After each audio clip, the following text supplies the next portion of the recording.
Okay, welcome everybody back to another episode of Intuitive Guidance. Today I have Hisham with me, who's also known as Ketuxx on YouTube. He creates these beautiful meditative sound experiences, and he has kindly agreed to come on and speak to me about what he does and how he does it and what his experience is like. And I think, where I would love to begin today is how did you get into sound in the first place? Like what was your starting point? Hello, Thor. Um, Thank you for having me. And I would also take the opportunity for this beautiful interaction. And if you allow me, we take just few moments of silence so we can Mm, resonate in each other existence. Just few seconds. sure.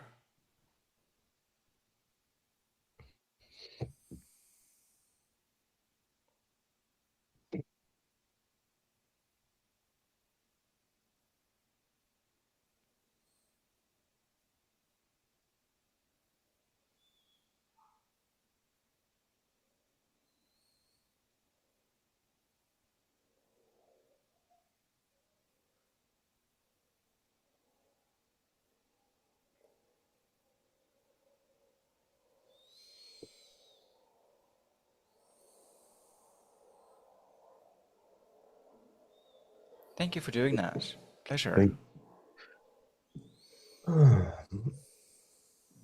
Yeah,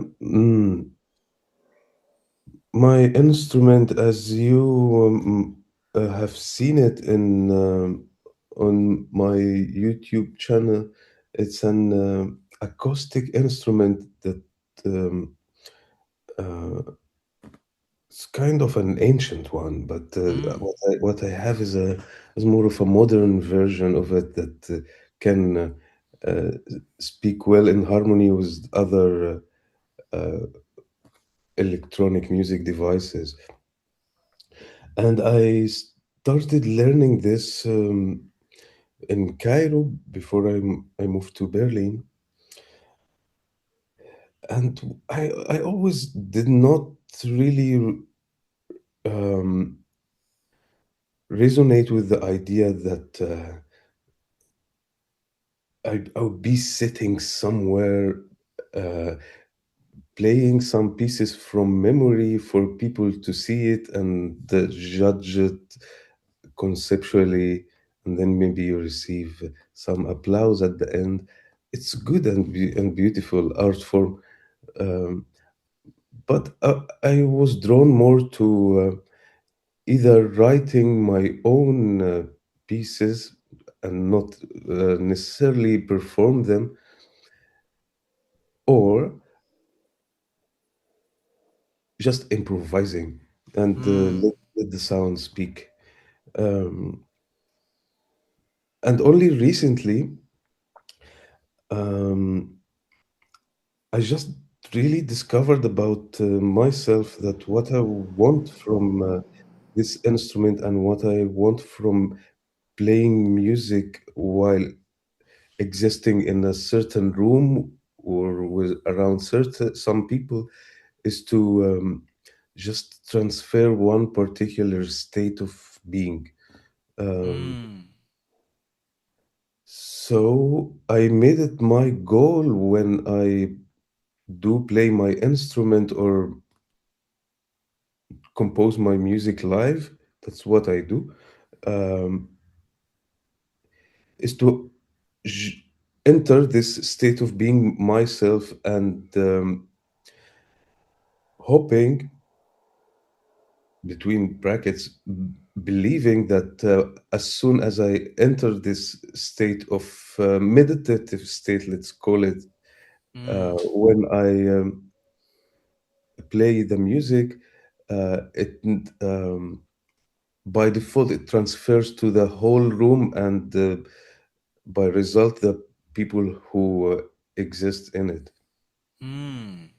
So I would not call it a performance in a conventional way. It's more of opening a room, entering this room in hoping to balance a particular state of being and keep it without any pressure, and in hope other people and probably also things that exist in this room resonates with me in in this particular state. So Yeah, that's beautiful, Hisham. And the idea of it, it's not a performance, but it's like a resonance or being within the experience of the sound itself without it becoming something which is overly performative. How did you, because a lot of, I guess, musicians, they end up in a place where it's about repeating the same pieces over and over again and having an applause at the end and sort of having that sense of accolade. Like, how did you navigate yourself to that place where it's not about the performance, it's about the experience of being within the sound? Like, how did you do that for yourself? I wouldn't say I did it for myself, to be honest. Mm, I I just could not do it any other way. Um, mm, in any other way of performing music, especially when I do it in front of other people or when other people exist. If I am alone and playing my music, it's a little bit easier. Um, but this is the only way I could see that does not require me to focus on the end result, and then I am completely present and in the moment while I perform, because I'm not attached to the outcome. My concern mm. is only the current state, the this particular second or a millisecond even, is just to keep zooming in for now. And whenever it happens, of course, the brain plays the games, and I am sometimes want to just make it sound better or make it sound good or make it sound technically more advanced. Um, and then I decide to either take a pause or make less. Um, so answering your question, it was not really successful for me due to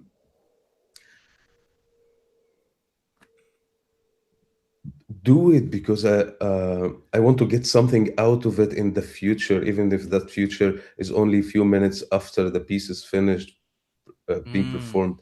For me, I felt more the joy when I was not attached to or focused on the result. It was just the act has happened, and if I enjoy it this and feel that it made me present, then it's successful. Yeah, precisely. I suppose was this like is to have that mindset around it? Like, is that like has it just always been like that, or is that like a conscious choice within you that it's more about being present with what is over it becoming a performance that's repeatable with claps at the end? Like it's yeah, because that's obviously two very different things, right? Which is also in many ways how I would like to work with my sound production. It's that it's more about the act over the outcome and so on and so forth. So yeah, it's a really interesting framing, I suppose. Um, I did not doing it that way. I did many years also as a electronic music performance as my main job, Yeah. uh, 2 or 3 times a week, Mm. and it was, I would label it as fun at Sure. moments, uh, but it loses a lot of potential of what sound and music can do for you. I think I was lucky because I could only, like, I had this experience in my life that I could survive completely from making only the thing I love, which is music. Mm. Um, I did this for 8 years.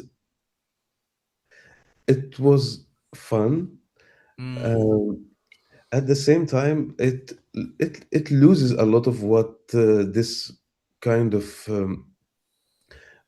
medium can do for you as someone who engage in the act of doing it, or how you can also um, resonate and interact with other people using this medium, which is sound and music. Um, so I think I had my already big share of performance, and as I labeled it before, was not successful. Maybe um, I was not successful in using this word. It did its part and it did its job at this particular moment of time in my Mm. past. And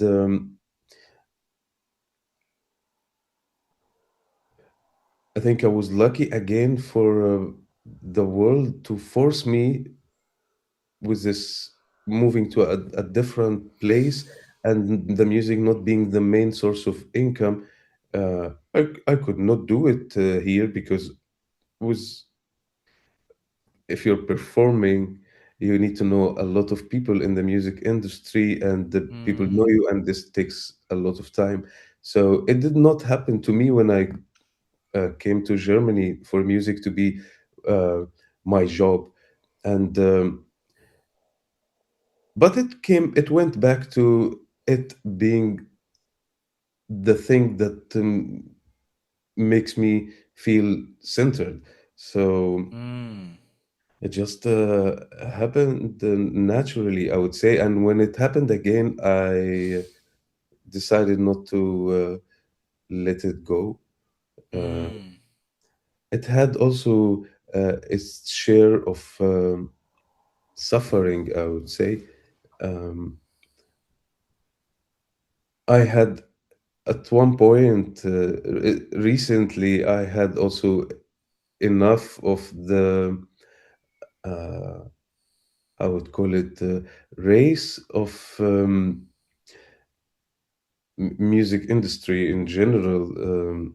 It does not make a lot of sense because um, i- it's a lot of it is an egoic game, either to get more into get more results out of what you do, and it just becomes a job that is very competitive and requires a lot of uh, ego to be involved, and that's then loses a lot of its potential again, and Mm. uh, how this how sound and music can heal me, and hopefully I resonate with others in a different way than just give them one small uh,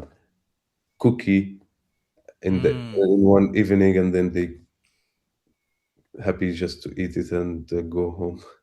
Mm.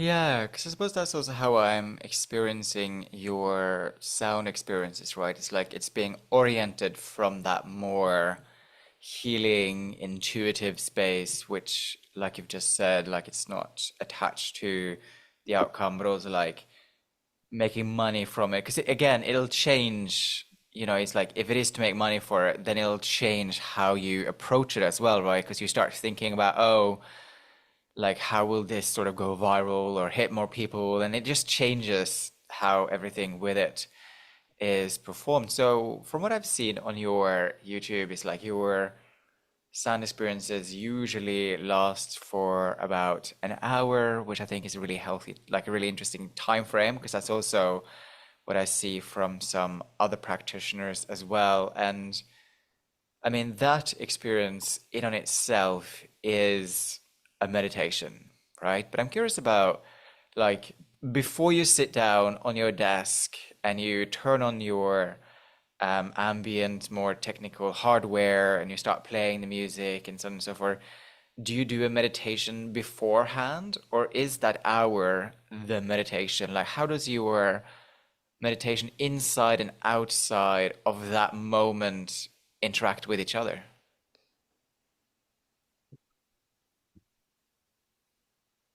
Thank you for asking this because it made me now think of it again. Um,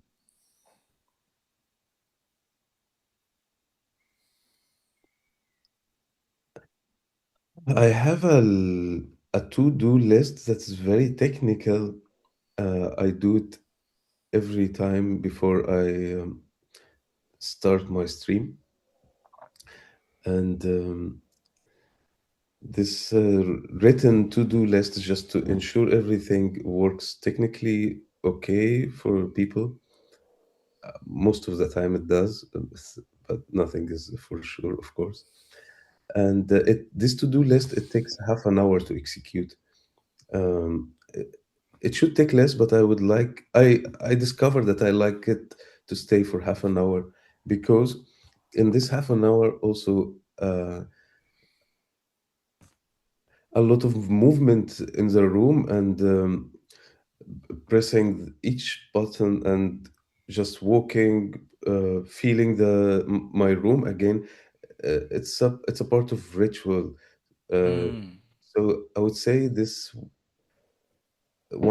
half an hour of tuning before entering the before opening the room myself is a preparation to 1 hour of meditation, I would call. Um, uh, I like to light some instant stick perfume sticks. So mm, I've seen that.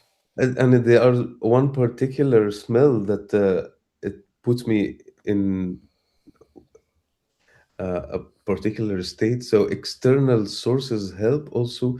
The lighting in the room um, also help, and this half an hour just hopefully it make also playing a little bit with my wood, so my physically my fingers can I don't need to think a lot while I perform, so my fingers can just my hand can be more free and talking easier with uh, what I want to express. Um, and then when the hour starts, I shut the screen also completely. Mm, It's completely dimmed because in case someone starts to uh, maybe write something in the chat room, I don't want to immediately interact with this. Um, so I'm not sure if I answered your question or not, but no, no, no, no, you absolutely did in terms of that half an hour preparation before the thing actually starts. Because that's like, I loved what you used the word like preparation, tuning, like you're tuning yourself into what you're about to do, physically connecting with the oud, lighting the incense. Like it's all these little things that helps you to like get into that state of mind. I suppose what I'm also curious about though is whether you have a personal meditation practice outside of that sound meditation? Like, do you sit down in the morning or in the evening or in the middle of the day and just close your eyes and meditate? Or is the sound meditation like your entire meditation practice?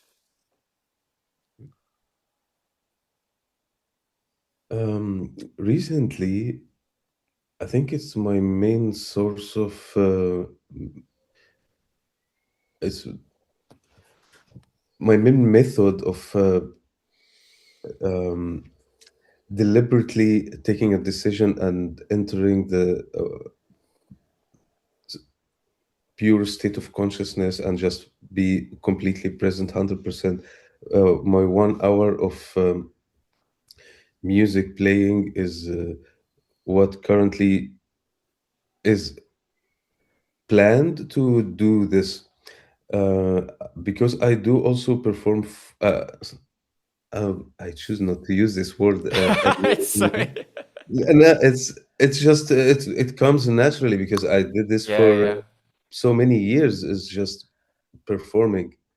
Yeah, Hopefully, yeah. it does not turn to this, and I just managed to keep the frequency of when I'm not performing. Um, uh, so yeah, this 1 hour I do it 4 times a week. Uh, Mm. so it's most of the week I do this. I open the room. I would like to call it. Um, for outside this hour during my day, recently I found myself easier to engage uh, in a meditative state while doing other things. It's not meditation again in the conventional way where I sit down to do meditation. It just uh, happened in some moments during the day where I feel a little bit drawn away from being present, and for when this kind of um, um, alarm just starts to go. Of course, you notice it when you start to feel uncomfortable or anxious, or you start to suffer, and then when this just happens, uh, I take a decision for the next few minutes. I would focus more on just being for presence to be my primary source of action.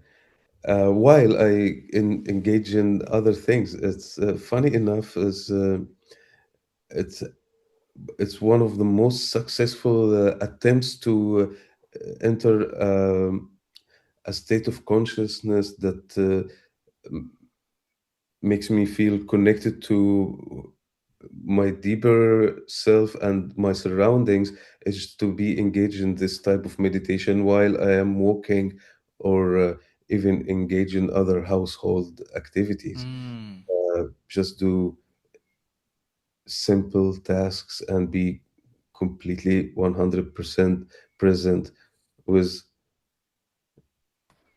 just carrying one cup, putting it from here to there.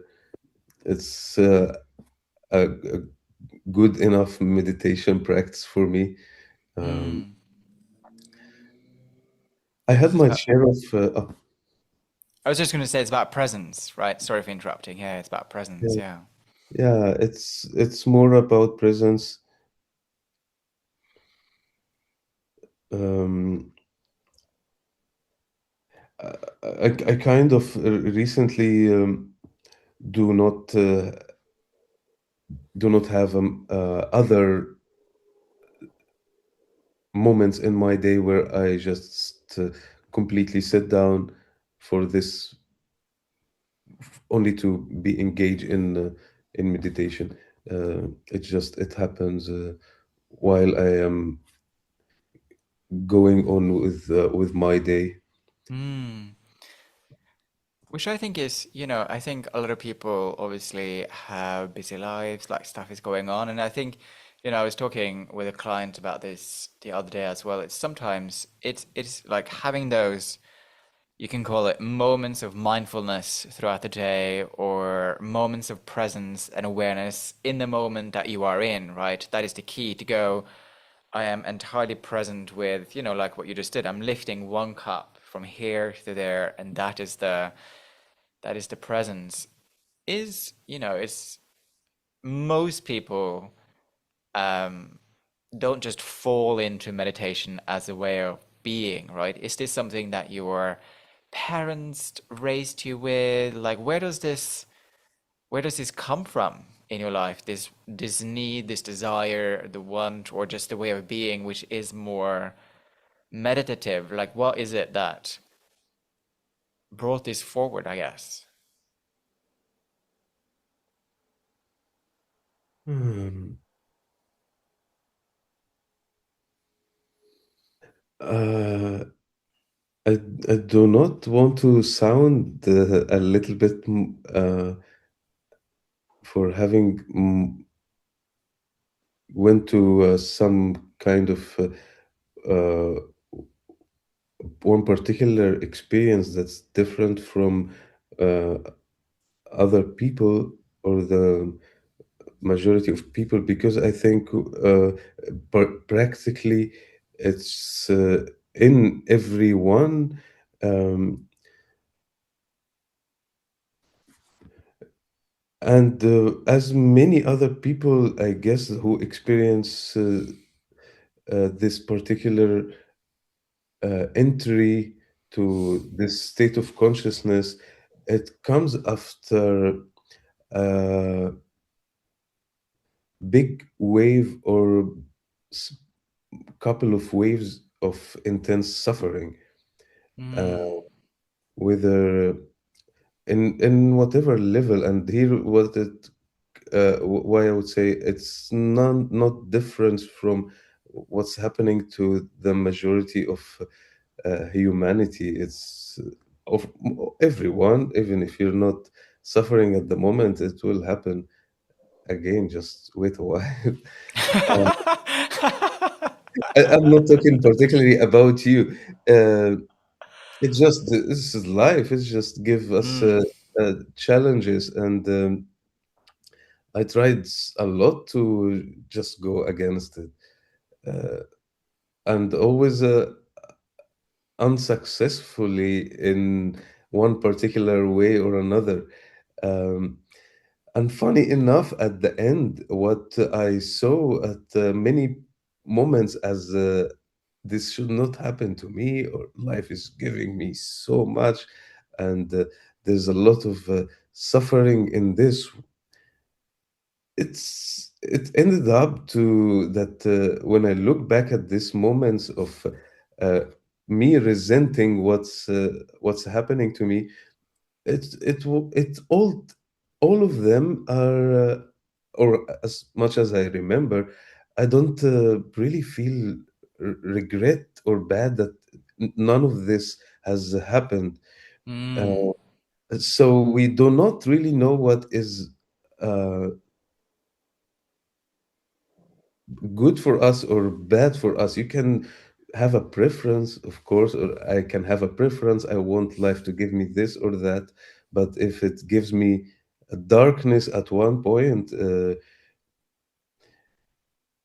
it most often it led to something more brighter. I have currently trust that um, the universe just operates in a way that it knows where to put me if I do my job and just resonate with it and be completely present and have a lot of trust on um, where my path is gonna go, because it's not really going to change whether I get what I want from life or not. If I'm present, then it's already enough.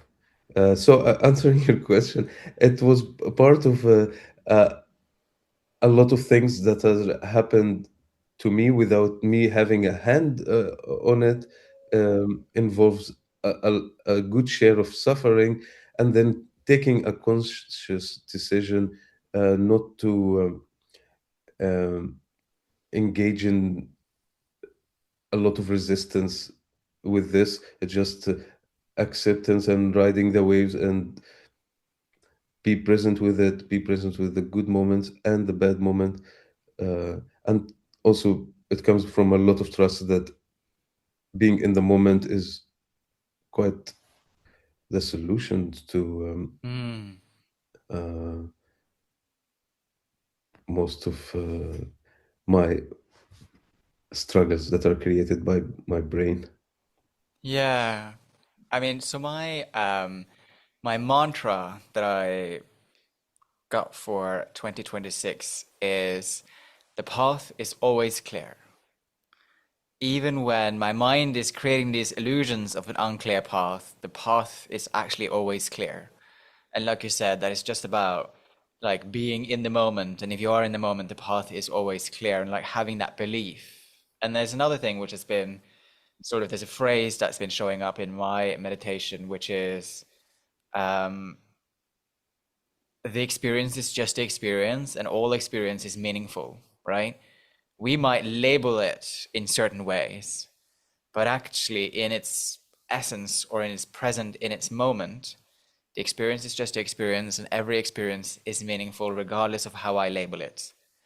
You know, it's like sometimes we might label something as boring or tedious, or I'm like, oh, do I really have to do this? And like we put these labels on things, but actually the experience is just the experience.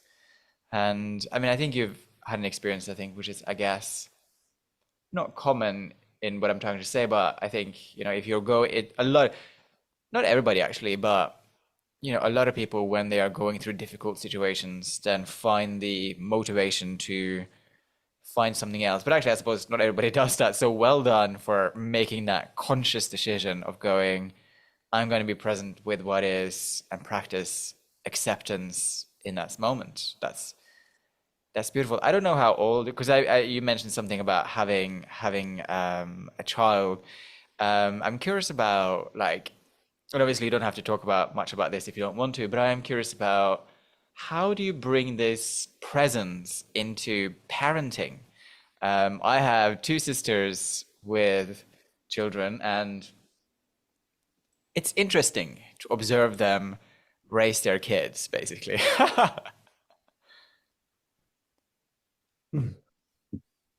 Hmm. It's something I am uh, trying to or try to learn as much as I can from, uh, Mm, with with just being able to access this dimension is the only one thing that I would absolutely be keen for my son to have or to learn. mm, Um, I'm not worried at all of him gaining any uh, con pieces of knowledge or skills or develop his brain as much as he could. This society and our modern society and education system can do a lot with this, better than me even. Um, So I made it my goal since he was born is this is what if I want to just give him one single thing in his life, then that would be it. This way, whether it's a tool or set box of tools, that's how I thought about it, for him to be able to access this dimension. Mm. Uh, Maybe some other uh, helpful books or points to certain directions. Um, at the end, he's his own person, and he is going to make his own choices. He's only 5 now, but he will Mm. grow up. He will have his own choices and his own share of life with happy days and bad days, and that's what's mostly going to shape him. Mm. Uh, so I think again, for me to be successful in realizing this goal, what I see important is to uh, make him grow up with being able to be present when he grows. Maybe that would um, make his hoping that it would make his suffering less when he grows up as a human being. It's not going to happen that his suffering is going to be less. I'm not even sure if that's good for him or not, because that's how we evolve and Mm. grow. Um, but I hope be there to answer his questions when he asks about something regarding this. Uh, and more importantly is to just be present with him. Mm. Um, I don't know how it works 100%, but on a child level, when my goal is just to be 100% with him, is regardless of what we do, uh, sometimes playing stuff that my brain tells me this is boring. Has it has it has been going the same thing for now for 2 hours, and he's enjoying it. And for me, it's already enough. It's um, but yes, when it's too much, I get myself out of the situation, and he can continue also alone. But most importantly is I just try to do what I hope he can does when he grows up. If I would like him to be present when he grows up, then this is exactly what I should do at this moment. Since he's very young at the moment, so it's there's no um, intellectual. There's not more deep intellectual topics that we can speak about. We cannot. I cannot explain things yet Mm. in um, this topic with conventional talking. Mm. And anyways, even with grown ups, when you start to put the words on top of spirituality, it just takes. You put it again in the brain. It just Mm. so yeah, just being present again with him is what I hope I can be successfully doing. Yeah. And I mean, I suppose in so many ways, that's the only way, right? You just have to guide him through your own presence and show him what being present means by being present with him, even when you think this is utterly boring. But I am going to be present with him as he is through that. I mean, that's a I think that's a beautiful gift to give a young child growing up today, especially with like social media and artificial intelligence and everything that's like happening. Just that feeling of presence, I think is incredibly key. Um, yeah, yeah, because now I just remember something. Boring is just, of course, one part of it that could require me to sometimes have some kind of acceptance to it. And it's the same as because parenting, it involves some type of work you need to do, but it has also a lot of joy. Mm. But, I want more of this part. Maybe uh, I prefer other games than others. Um, so yes, with the doing, also applying this either acceptance or being completely joyful. Um, yeah, just how how I become present with whatever the moment gives me. If it's fun, then it's joyful. If something needs to happen and it's a parenting responsibility, then acceptance is applied without uh,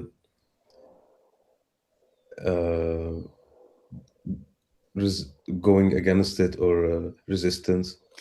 Yeah, applying acceptance without resistance and pressure, I guess, right? It's like consciously applying, yeah. I think that's really, and it's something you can consciously do, right? I think to start bringing things to a close, and something that we didn't really touch on, and maybe there isn't an answer to this because it kind of becomes more outcomes based. However, I'm still going to ask the question and see what you think about it. So you have these. I'm going to bring it all the way back to the beginning now. I'm going to step away from parenting and bring it back to your sound experience. So when you open the door and people are within the sound, maybe they're experiencing your sound live as you do it on YouTube, or perhaps even in person, if that's what you like, if you create any live experiences, you know, is there a feeling or an intention or an energy that you would like for people to leave with, or is that just organic and spontaneous in the moment, if anything? Hmm. I honestly did not think of it that much from Mm. what happens after, since after the moment it's finished. Try to um, I have part, I try to immediately see how I feel after it's finished, as just as a look after how I feel after I'm finished with this 1 hour. Just to an observation, I have couple of lists with different um states, for example, with labels. So after I finish my stream, I take this video and feel what I feel. Does it feel good or bad or anxious? Because it's sometimes this feelings happens. It's not always. I don't always, after I finish, feel completely calm and happy or joyful. Uh, so after I finish immediately, I take this video and I put it in one particular list from these lists.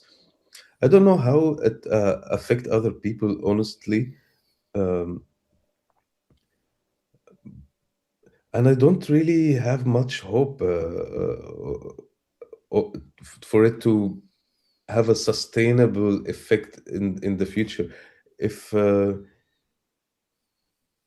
if I'm if this sound and music managed to make the person for 1 moment only during even one moment during this 1 hour, just completely uh, disengage from their brain, then it's I think it's successful. Mm, I agree. Yeah, yeah. Uh, Hopefully, this moment can be looked back in the future and see and realize, oh, okay, that what I felt something during this. I want more of this.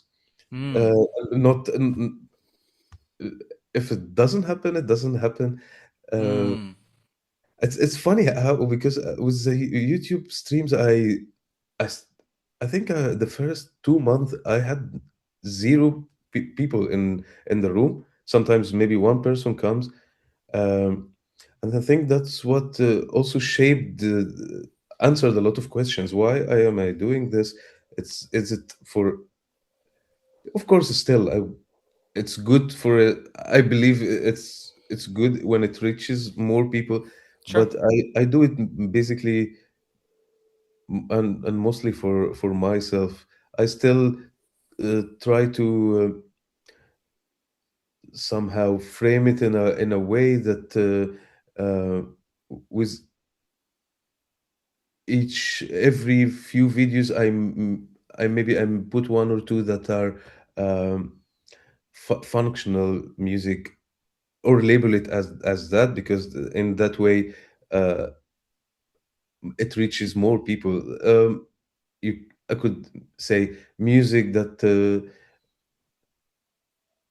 would put you in one calm hour of being present, something to make you help focus. Um, this is in this particular pieces. It's my hope, um, Mm, but it's also done for it to have a gate. As a gateway as a gateway for people to enter to this particular room and discover something deeper. um, it's just as one particular deep sea fish just goes maybe on the top to make some friends and hoping to get take them back. mm. uh, so whenever it gets too much of this, then it's dangerous. Then again, it's focused more into the result, and Mm. and and this spiral is very easily done with yeah. Yeah, yeah. It's very easy to fall into that spiral, and it is a practice in on itself to remain present with what is over what could be and still enjoying doing the thing, right? There's a practice in on itself in there. Is there anything that we haven't touched on that you would like us to touch on? I was hoping more to know more about you, but maybe we can have Yeah, some. yeah, we can do that. Yeah, yeah, we can do that afterwards. No problem. Yeah, yeah, absolutely. We can absolutely do that. I have enjoyed this so much. Thank you so much for coming on and speaking about your journey. And I love that parenting piece because I mean, let's call it like conscious parenting, maybe. I don't know how you would phrase it, but I think that's something that is very much needed in this day and age. So thank you so much. Thank you, Tor. Thank you for having Pleasure. Pleasure.